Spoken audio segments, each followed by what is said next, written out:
ભરૂચમાં બોર્ડની પરીક્ષા માટે દરેક બ્લોકમાં સીસીટીવી. ભરૂચમાં 33,785 વિદ્યાર્થીઓ માટે 3,577 સ્ટાફ તૈનાત.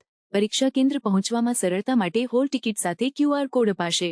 ભરૂચમાં બોર્ડની પરીક્ષા માટે દરેક બ્લોકમાં સીસીટીવી. ભરૂચમાં 33,785 વિદ્યાર્થીઓ માટે 3,577 સ્ટાફ તૈનાત. પરીક્ષા કેન્દ્ર સુધી પહોંચવામાં સરળતા માટે હોલ ટિકિટ સાથે QR કોડ અપાશે.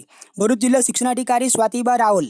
ગુજરાત માધ્યમિક અને ઉચ્ચતર માધ્યમિક શિક્ષણ બોર્ડની પરીક્ષાઓ 27મી ફેબ્રુઆરીથી શરૂ થઈ રહી છે. ભરૂચ જિલ્લામાં કુલ 33,785 વિદ્યાર્થીઓ પરીક્ષા આપશે. આમાં ધોરણ 10ના 22,583, ધોરણ 12 સામાન્ય પ્રવાહના 8,154 અને વિજ્ઞાન પ્રવાહના 3,048 વિદ્યાર્થીઓનો સમાવેશ થાય છે. જિલ્લા શિક્ષણાધિકારી સ્વાતિબા રાઓલના જણાવ્યા મુજબ પરીક્ષા દરમિયાન 3,577 સ્ટાફ તૈનાત રહેશે. વિદ્યાર્થીઓની સુરક્ષા માટે પોલીસ પેટ્રોલિંગ કરશે. દરેક બ્લોકમાં સીસીટીવી કેમેરા લગાવવામાં આવ્યા છે. ગેરરીતિ કરનાર સામે કેમેરા ફૂટેજના આધારે કાર્યવાહી કરવામાં આવશે. ધોરણ 10ની પરીક્ષા 10 માર્ચ સુધી અને ધોરણ 12ની પરીક્ષા 17 માર્ચ સુધી ચાલશે. વિદ્યાર્થીઓની સુવિધા માટે હોલ ટિકિટ સાથે QR કોડ આપવામાં આવશે. આ QR કોડથી તેઓ મોબાઈલ એપ દ્વારા પરીક્ષા કેન્દ્ર સુધી સરળતાથી પહોંચી શકશે. પરીક્ષા કેન્દ્ર પર આરોગ્ય વિભાગ દ્વારા પ્રાથમિક સારવાર માટે દવાઓનો પૂરતો જથ્થો રાખવામાં આવશે. શિક્ષણ વિભાગે વાલીઓને હેલ્મેટ પહેરવાની અપીલ કરી છે. વિદ્યાર્થીઓ શાંતિપૂર્ણ વાતાવરણમાં પરીક્ષા આપી શકે તે માટે તમામ વ્યવસ્થા કરવામાં આવી છે. વિદ્યાર્થીઓ શાંતિપૂર્ણ વાતાવરણમાં પરીક્ષા આપી શકે તે માટે તમામ વ્યવસ્થા કરવામાં આવી છે.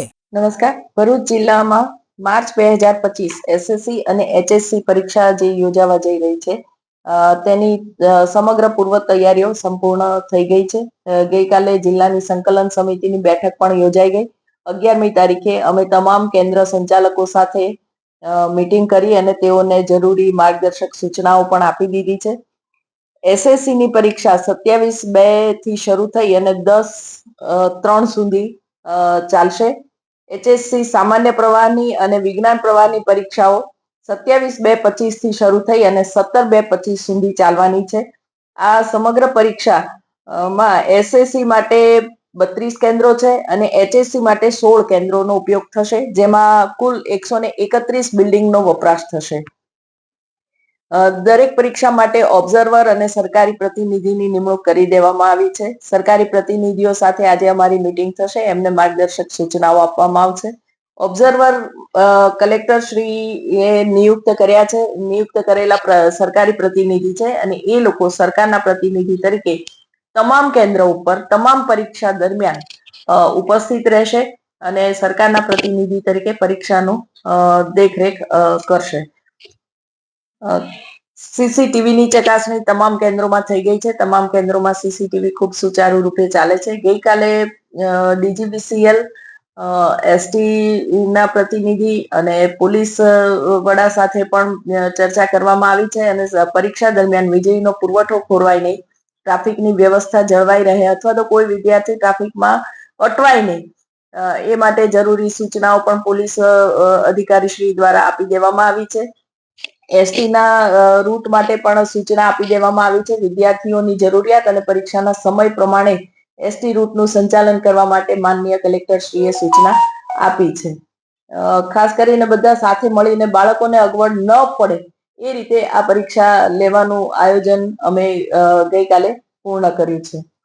પરીક્ષા જ્યારે થઈ રહી છે ત્યારે વાલીઓ જોગ મારો એક ખાસ સંદેશ છે કે બાળકને ટકાવારી માટે કે વધારે સારું પરિણામ લાવવા માટે હવે છેલ્લા દિવસોમાં જરાય પ્રેશર કરશો નહીં. બાળકને એકદમ હેલ્ધી વાતાવરણમાં, તંદુરસ્ત વાતાવરણમાં પરીક્ષા આપે એ જરૂરી છે. ખાસ યાદ રાખવું ઘટે કે બાળક જરૂરી છે, પરીક્ષા નહીં. આપને જરાય પણ એવું લાગે છે કે બાળક ડિપ્રેશનમાં છે કે ચિંતામાં છે કે ગુમસુમ થઈ ગયું છે તો આપ તરત જ અમારી આત્મવિશ્વાસ હેલ્પલાઇન ઉપર નંબર ડાયલ કરી શકો છો અથવા મને સીધો સંપર્ક કરશો તો પણ કોઈ પણ પ્રકારની સાયકોલોજીકલ કે ક્લિનિકલ મદદ તમને મારા તરફથી મળી જશે. બાળકોને મારો ખાસ સંદેશ છે કે આ પરીક્ષા જીવનની આખરી પરીક્ષા નથી.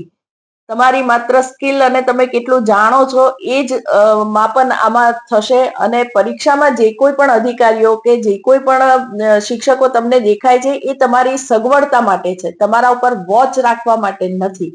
માટે બિલકુલ નિશ્ચિંત બેફિકર થઈ અને આપ પરીક્ષા આપો. તમને બધાને પરીક્ષા માટે ખૂબ ખૂબ શુભેચ્છાઓ. Thank you.